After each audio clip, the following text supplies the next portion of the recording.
Welcome to ASRM Today, a podcast that takes a deeper dive into the current topics in reproductive medicine. I am Jeffrey Hayes. Today on the show, I have the pleasure of speaking with Dr. Gloria Richard-Davis about diversity and inclusion in reproductive medicine. Dr. Richard-Davis is with the University of Arkansas's Medical Sciences as Executive Director, Division of Diversity, Equity, and Inclusion, and also serves as a professor of reproductive endocrinology and infertility in the Department of Obstetrics and Gynecology. Dr. Richard-Davis, thank you so much for being on ASRM today. Thanks for having me, Jeff. Now, last year I had the absolute pleasure of speaking with Dr. Michael Thomas, who is the chair of the ASRM Diversity, Equity, and Inclusion Task Force, and we talked a little bit about how he became interested in the field of reproductive medicine. For our listeners, can you tell us what drew you into the field of reproductive medicine? Sure. How far back do you want me to go? as far back as you feel necessary. Okay, so I'll start with my residency program. You know, every resident has to do research.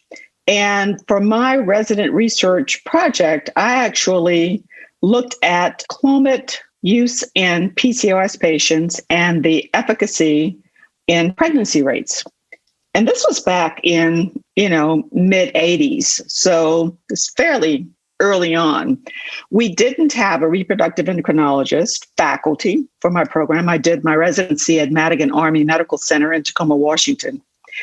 But we had a medical endocrinologist who was interested in this area.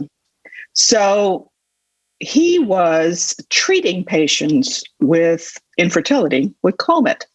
And so I joined him in a research project that he was conducting. And, it really just, it drew me in. The patients that we dealt with, the challenges that those patients had really kind of tugged at my heart.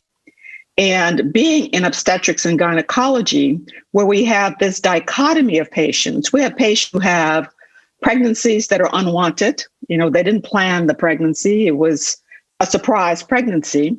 And then we have these patients who so desperately want to get pregnant, but can't.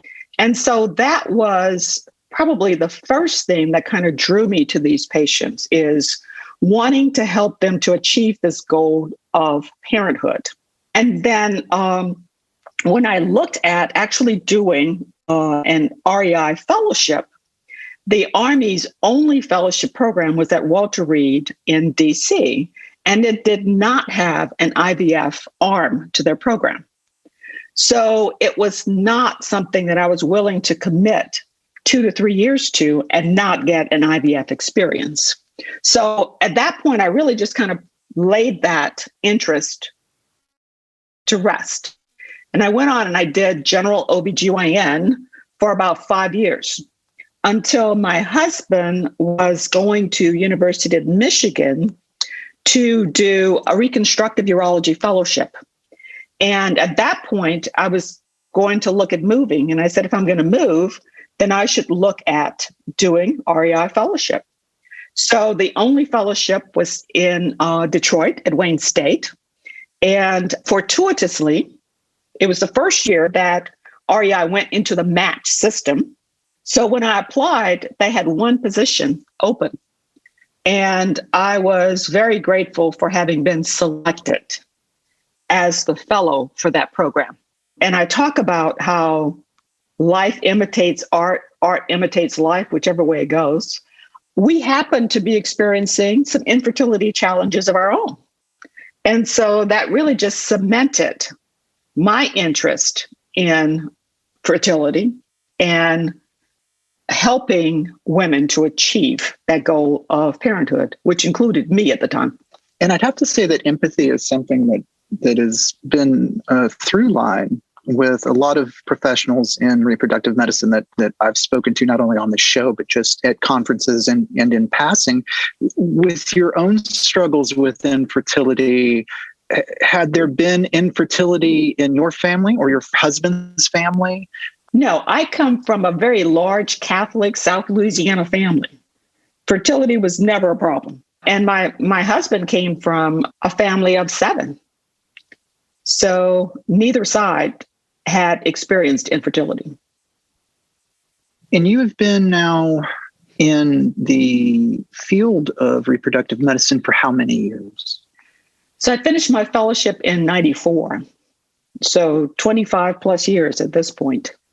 And in all that time, 25 years, it's and especially in the sciences, as things continuously change and are always on this curve going somewhere sometimes we can't even see.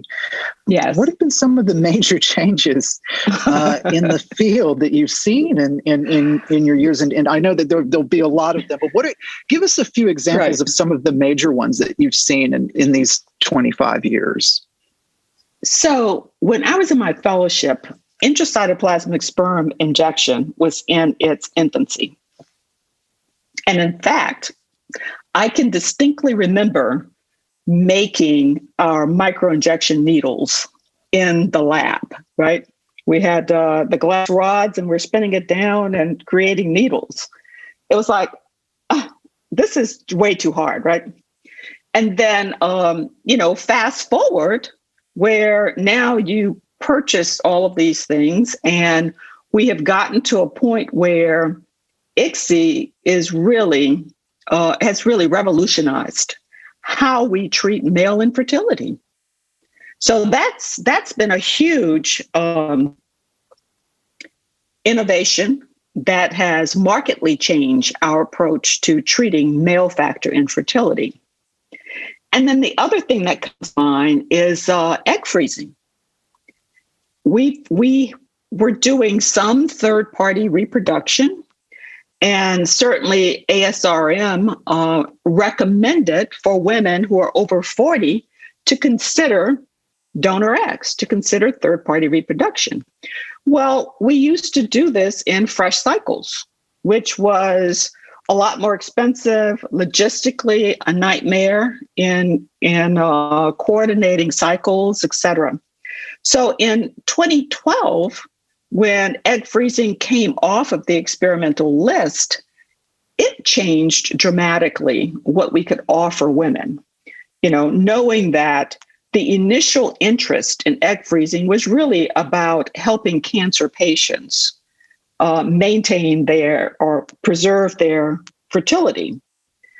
But an outcome of this procedure or this technique has been that it can be applied to so many other women. So now women can freeze their eggs if they want to prolong reproduction. They don't have to freeze embryos because many of these women are single. And so they don't want to have to choose a sperm donor and create embryos. And then in the future, they may meet someone who they really want to have a child with. So that's been an amazing difference in what we have to offer women as it relates to women who have undergone or who are about to undergo cancer treatments, or women who are at a point in their career where they're not ready to think about having children, but they also don't want to forego that option. So they can freeze their eggs for future fertility. Thank you. I want to ask, February is Diversity, Equity, and Inclusion Month for ASRM. And again, earlier I mentioned that last year I got the pleasure of speaking with Dr. Michael Thomas, who is the chair of the brand new ASRM Diversity, Equity, and Inclusion Task Force. And we had a quite lengthy conversation. And one of the goals of the task force is to not only promote, but educate others about expanding the profession to traditionally underrepresented groups in the field of reproductive medicine. And I was wondering, I wanted to ask you, what are some steps you believe can help promote inclusion in the profession for young people?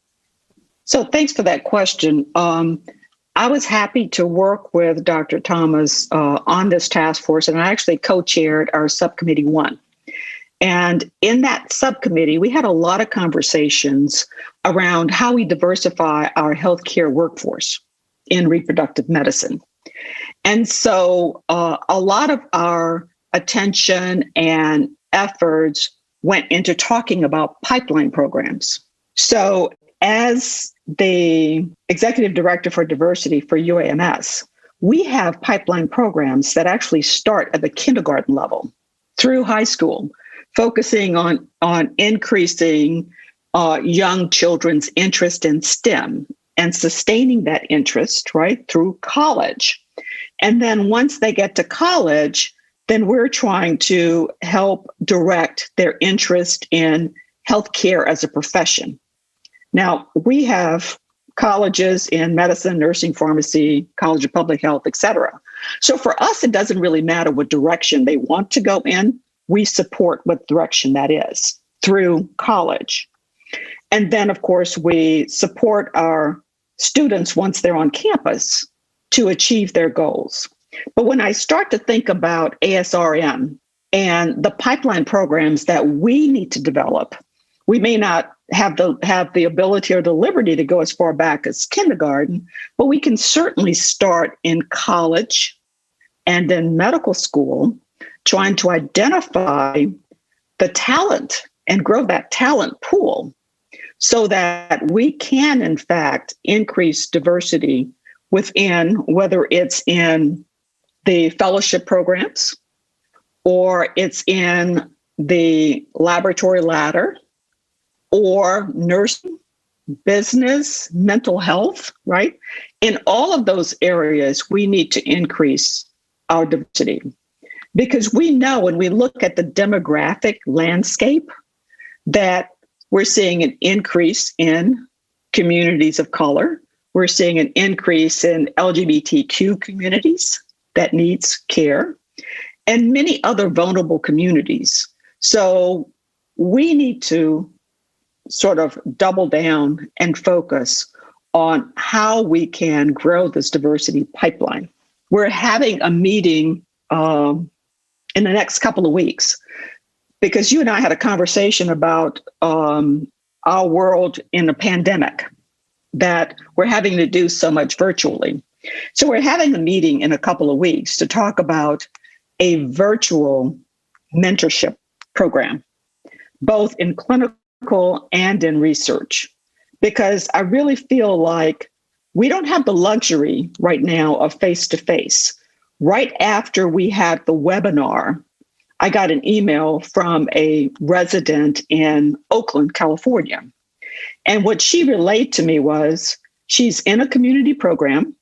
She's very interested in REI as a subspecialty, but she didn't feel like she was competitive and she's not at a program that has a fellowship. She hasn't been able to really do research, and she hasn't been able to do elective rotations. So as a result of that email from her, I reached out to some of our task force members and said, I created a virtual mentorship program for UAMS. And so I know the platform works. We have not yet done it with research, but one of our other committee members piped in and said, hey, we can do this for research too. So we're meeting and we're going to work on how we can actually establish a virtual mentorship program for clinical interest and research. So I'm really excited about that. And it sounds absolutely fascinating. And it makes me also curious because you mentioned, the unspoken financial barriers of trying to pursue this type of field, to pursue the field of reproductive medicine alone. And I think that what we're beginning to see more and more now, as the pandemic has taught us, is that there are these now cost-effective ways of, being able to maybe move, not completely up the ladder, but to the next step, offering them, some more time and to get there. You mentioned the webinar. Was this the most recent ASRM webinar with the task force? Yes, it was the most recent. It was our subcommittee one that really talked about diversifying our healthcare workforce. I'm speaking today with Dr. Gloria Richard-Davis. We're talking about diversity and inclusion in reproductive medicine, and we're almost out of time. I want to ask you one more question. What's a major takeaway you'd like listeners to think about some more about, diversity, equity, and inclusion in reproductive medicine, and not just in 2021, but maybe, a little bit further down the line? ASRM joined ACOG in a joint statement standing against racism. And they went back and they talked about the historical account of racism, but there's also the current environment or culture that continues to support racism. Implicit bias is one of those things that many people are not very conscious of. They say, well, I'm not racist, but in our fabric are embedded certain implicit biases that we have to acknowledge and recognize in order to mitigate against them, right? So one of the things that ABOG, for the oral examiners, for our institution, we're now mandating some implicit bias awareness, which at least makes people stop and think about it. There's the Harvard implicit bias test that if individuals have never taken, I would strongly encourage you to do that so that it sort of raises your own awareness. And then when we talk about a just culture in reproductive medicine, looking at it from the perspective of the patient, access, cultural competent care, right? Are we doing what is necessary for the patients that we serve to receive quality care, no matter where they live? Whether it's urban or whether it's rural. People who are seeking fertility treatment, trying to build their families, it really shouldn't matter where they are. We need to work on removing whatever barriers exist.